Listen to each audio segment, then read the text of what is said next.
Oke, assalamualaikum warahmatullahi wabarakatuh. Perkenalkan, nama saya Ibrahim Muhammad Nurdin dari kelas RKS 1C.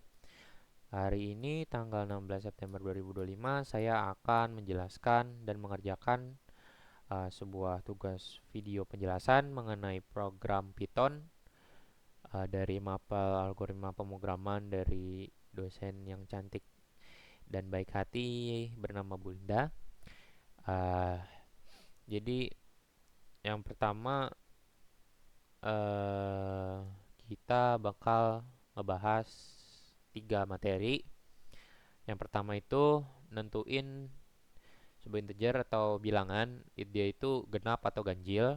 Terus yang kedua materinya ada menghitung berapa banyak huruf vokal ini huruf vokal dalam apa ya dalam teks yang kita bakal input gitu.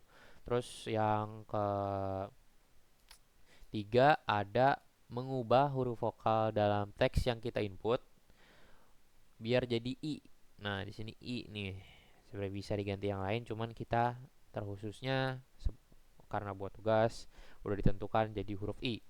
Begitu. Jadi pengen ngejelasin buat yang pertama itu materi yang menentukan genap atau ganjil. Jadi di sini langsung aja variabel angka di declare udah nih. Variabel angka. Di sini jenisnya nih input, integer, ya kan? Kita masukin angka integer, udah jelas angkanya bulat, nggak float, nggak ada titik, nggak ada apa. Jadi angka bulat 1, 0, 9, lah pokoknya kelipatannya lah banyak lah. Terus di sini bawahnya itu ada fungsi, udah ada fungsi. Fungsi if angka manggil variabel yang di atas ini jika habis dibagi dua, nih kan? Maka kondisinya di bawahnya dia sini indennya ngeprint ngeprint atau nge-output sebuah hasil di sini ya. Di sini di dalamnya ada variabel variabel angka. Jadi kenapa dipanggil? Karena biar tahulah kita di sini seperti contohnya di sini kan kita input 8 nih. Nah, kita dipanggil lagi gitu. Jadi 8 di setelahnya itu ada ngeprint string atau huruf-huruf lah ya. Itu kata-kata adalah bilangan genap gitu. Nah, selain itu, jika fungsi yang di atas ini tidak terpenuhi, bakal ngeprint langsung itu angka adalah bilangan ganjil. Kenapa langsung L saja? Karena ganjil genap tuh ditentuinnya dia habis dibagi dua atau enggak. Kalau dibagi dua dia masih ada sisaan, itu pasti ganjil gitu. Misal kita langsung jalanin aja kodenya. 13. Kenapa ganjil? Karena dibagi dua, misal dibagi dua 6, tapi sisa satu. Bagi dua tuh dia 6,5. Lah pokoknya kalau dibuletin bagi dua 6, tapi sisa satu gitu lah. Nah, makanya dia ganjil gitu. Dia pakai ya fungsi yang else. Sip. Lanjut. Materi yang kedua ada menghitung berapa banyak jumlah huruf vokal yang ada di sebuah teks yang kita masukkan gitu ya. Di sini teks variabelnya buat jenisnya input, input dari user di konten di variabel teks. Variabelnya apa ya bentar. Nih, masukin apa ya? Baca. Sip. Salah. Enter. Sip. Nah, misal kita masukin baca ya. Nah, itu ntar di konten di teks, di teks. Terus di sini kita ngedeclare vokal dengan isiannya itu string dengan ada 1 2 3 4 5 kali 2, 10 string, 10 jenis huruf, jenis karakter yang ada di string sini. Itu A, I, U, E, O, dia vokal. Kenapa ada yang uppercase? Karena in case kita masukinnya uh, gede semua, baca, tetap kebaca dua. Kenapa? Karena kita nge-include yang uppercase-nya, gitu, huruf yang uppercase. Terus di sini ada jumlah variabel kosong yang nilainya integer 0. Kenapa? Nanti kita bahas. Kita turun dulu. For perulangan nih, kita buat huruf. Huruf. Nah, teksnya nih kita panggil sep. Kita panggil. Bacanya kita panggil sep.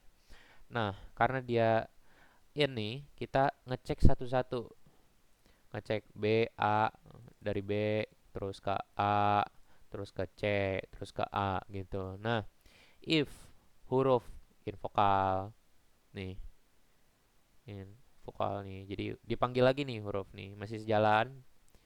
Nah, di teks ini kan di sini huruf nge-include teks nih. Nah, berarti secara nggak langsung di teks ini, secara langsung nggak ya? Secara langsung lah hitungannya. Ya pokoknya secara tidak langsung. Jadi manggil dulu gitu. Jadi nggak langsung banget. Itu ada nggak yang stringnya nih, karakter stringnya sama kayak yang vokal gitu. Jadi ada A, I, U, E, O. Nah, sedangkan teks kita baca, baca. Nah, di sini ada kan A-nya. Set A, B-nya nggak ada, C-nya nggak ada karena bukan huruf vokal. Jadi jumlah ditambahkan satu. Nah, jumlah ditambahkan satu, balik nih ke sini. B bukan huruf vokal, jadi nggak ditambahin.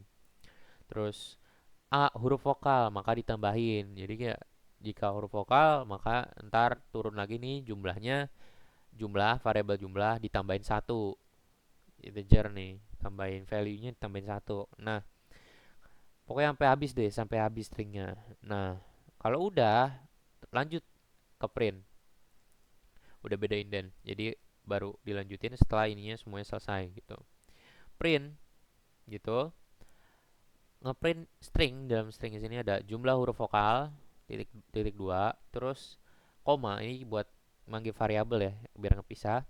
Dia jumlah, jumlah itu ini dia manggil integer, berarti integer yang telah ditambahkan value-nya setelah proses fungsi yang di atasnya ini, yang di atasnya print. Oke, langsung dah dilihat di sini, kita lihat masukkan teks di sini karena dia kalau ngeprint teks ya, di sini input gitu jenisnya, baca. Terus jumlah huruf vokal 2 karena di sini ada A nih, ada A-nya 2. Ya, sesuai fungsi ya. Dia udah nambahin 2 kali. Berarti dia tambah satu tambah satu. Jadi satu tambah satu 2 2. Value-nya 2 integernya. Nah, lanjut ke materi yang ketiga. Materi yang ketiga itu ada mengubah huruf vokal di sebuah teks yang kita uh, input gitu. Sama kayak tadi, ini teks buat apa, nyimpan string yang kita masukin ke input, terus di vokal buat nyimpan huruf-huruf vokalnya, string karakternya, terus hasil ini variabel kosong. Cuma nanti kita bahas. Jadi uh,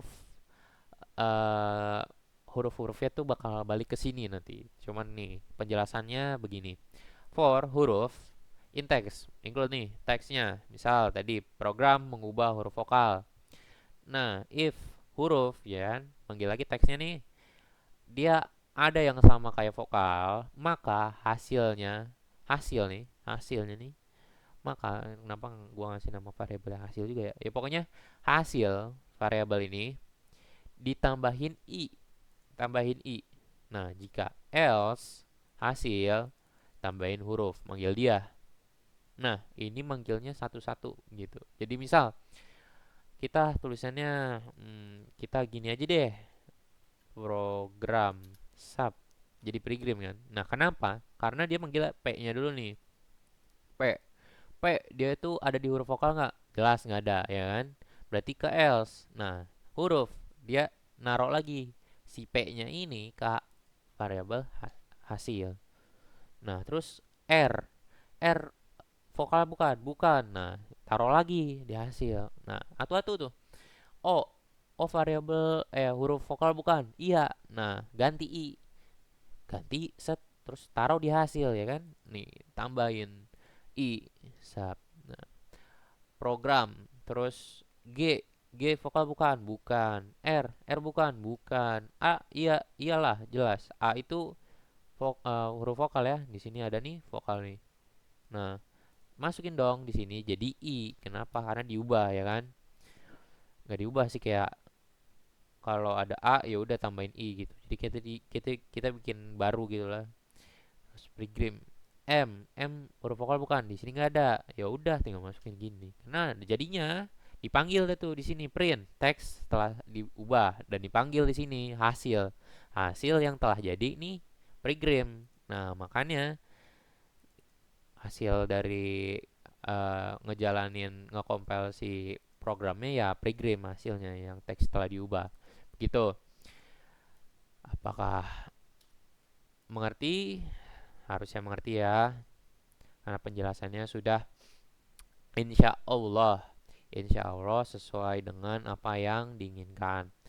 Jadi sekian yang telah saya sampaikan penjelasan dari tiga materi, eh, penentu bilangan adalah genap atau ganjil, eh, penjumlah huruf vokal dalam sebuah teks, dan pengubah huruf vokal menjadi i dalam sebuah teks.